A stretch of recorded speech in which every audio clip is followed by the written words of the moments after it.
À la suite d'un coup de téléphone où la personne avec qui j'étais en ligne me parlait de passion et de sa difficulté à avoir de la patience, je lui ai dit que finalement c'est la passion et la patience qui faisaient arriver au but que l'on souhaite atteindre.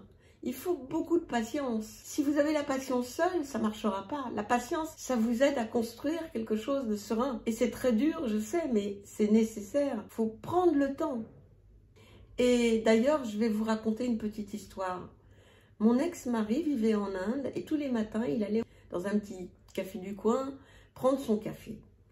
À côté de lui, il y avait un autre homme qui prenait son café aussi. Et pendant des jours et des jours, des semaines et des semaines, des mois et des mois, ils ne se sont pas parlé, mais regardaient avec des sourires et en complicité, tous deux venant systématiquement à la même heure à chaque fois. Et un jour, ils ont commencé à se parler un petit peu, mais pas de choses sérieuses, de choses légères.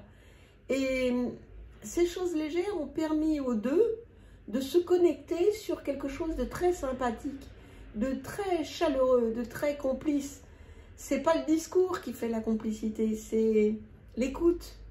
Et même si on parle de choses banales, mais l'écoute, ne pas parler pour ne rien dire, être ensemble même sans se parler.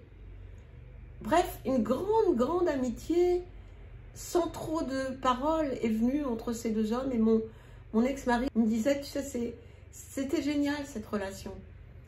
Voilà, ça rentre dans le cadre de la passion et la patience. Faut pas se brusquer pour rentrer en relation avec l'autre. Faut pas chercher quelque chose.